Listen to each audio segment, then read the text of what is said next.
Hello friends, welcome to my channel. আশা করি সবাই খুব ভালো আছেন। গরম ভাতের সাথে পটল ভাজা খেতে তো আমরা সবাই পছন্দ করি, কিন্তু সেই পটল ভাজাটা যদি একটু স্পেশালভাবে তৈরি করা যায় তাহলে তো কথাই নেই। তাই আজকে আমি রেসিপিতে পুর ভরা পটলের একটি ভাজা তৈরি করে দেখাবো। এটি গরম ভাতের সাথে তো অবশ্যই ভালো লাগবে, এছাড়া চায়ের সাথে সন্ধ্যার স্ন্যাক্স হিসেবেও আপনারা এটি খেতে পারেন। চলুন দেখে নেওয়া যাক এই রেসিপিটির জন্য আমি ৬-৭টা পটল নিয়েছি। আপনারা আপনাদের প্রয়োজন অনুসারে কম বা বেশি নিতে পারেন। আর এই পটলটাকে আমি প্রথমে ছুরির সাহায্যে এর খোসাটাকে ভালোভাবে চেঁচে নিব।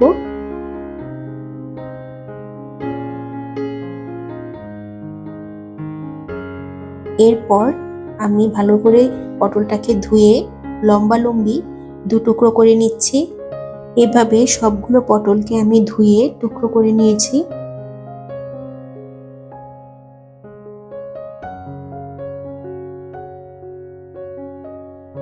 এরপর একটি চামচের সাহায্যে পটলের ভেতরের বীজগুলোকে খুব ভালোভাবে বের করে নিব। বীজগুলোকে আমি ফেলে দিব না, এগুলো রেখে দিব। এগুলো দিয়েই আমি পটলের ভেতরের পুরটা তৈরি করব। এইভাবে সবগুলো পটল থেকে আমি বীজ বার করে একটি বাটিতে নিয়ে নিলাম।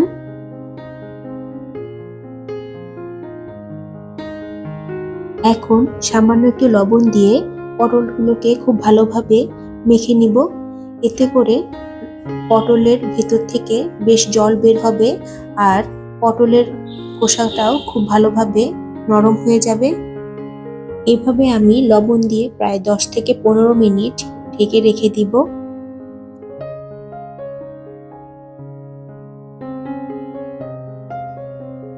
বের করে নেওয়া পটলের বীজগুলোকে আমি একটি হামানদিস্তার মধ্যে নিয়ে থেতো করে নিব। খুব বেশি মিহি পেস্ট করা যাবে না, বীজগুলোকে আধ ভাঙা করে নিতে হবে। আর এই কাজটা আপনারা শিলনোড়াতেও করতে পারেন।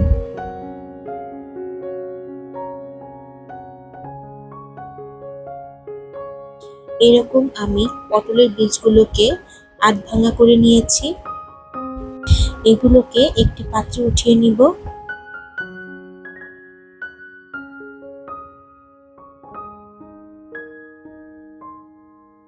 পুরটাকে মাখার জন্য আধ ভাঙা বীজগুলোকে আমি একটি বড় পাত্রে নিলাম।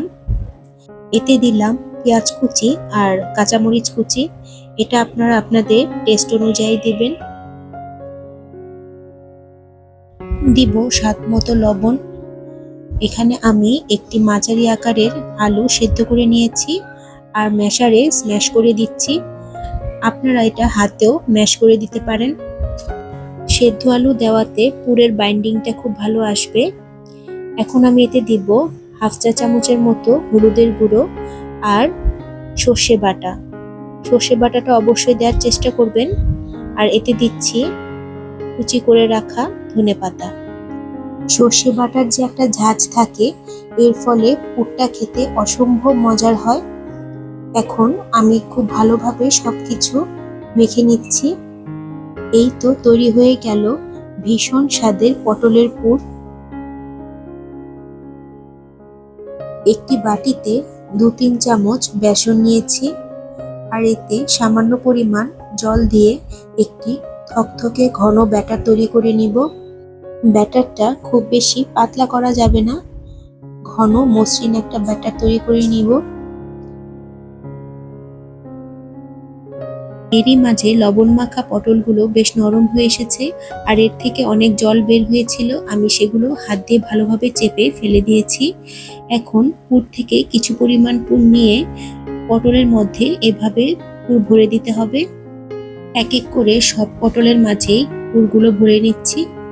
ভিডিওটি ভালো লাগলে অবশ্যই আমার চ্যানেলটিকে সাবস্ক্রাইব করে পাশে থাকবেন আর লাইক, শেয়ার ও কমেন্টস করবেন। নোটিফিকেশন পাওয়ার জন্য পাশে থাকা বেল বাটনটি অবশ্যই প্রেস করে দিবেন।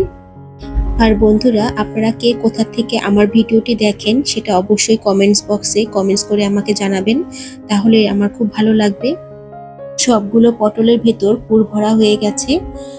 তৈরি করে রাখা বেসনের ব্যাটার থেকে চামচ দিয়ে কিছু পরিমাণ ব্যাটার নিয়ে পুরের উপর ছড়িয়ে দিব। পরবর্তীতে আমরা যখন পটলটা তেলে ভাজবো তখন পটল থেকে পুর আর বের হয়ে যাবে না।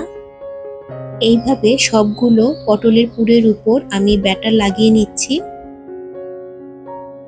কড়াইতে তেল গরম করে আমি পুর দেওয়া অংশটাকে নিচের দিকে রেখে পটলগুলোকে ভেজে নেব।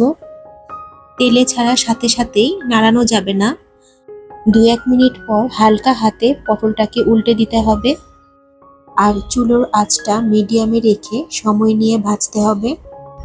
এই পদ্ধতিতে ভাজলে পটল থেকে কোনো পুর বের হয়ে আসার ভয় থাকে না। 2 পিঠ উল্টে পাল্টে খুব ভালোভাবে ভেজে আমি এখন উঠিয়ে নিব। পুর ভরা পটলের এই ভাজাটা শুধু গরম ভাত কিংবা ভুনা খিচুড়ির সাথেই ভালো লাগে না, এটা এমনিতেও শুধু শুধু স্ন্যাক্স হিসেবে খেতেও খুবই ভালো লাগে। বাকি সবগুলো পটল আমি একইভাবে ভেজে উঠিয়ে নিব। আপনারা অবশ্যই বাসায় একবার ট্রাই করবেন, আশা করি সকলে খুবই পছন্দ করবে। হয়ে গেল ভীষণ মজার পুর ভরা পটল ভাজা। এটি সসের সাথেও স্ন্যাক্স হিসেবে আপনারা সার্ভ করতে পারেন। রেসিপিটি কেমন লাগলো অবশ্যই জানাবেন। আজ এই পর্যন্তই, সবাই খুব ভালো থাকবেন, ধন্যবাদ।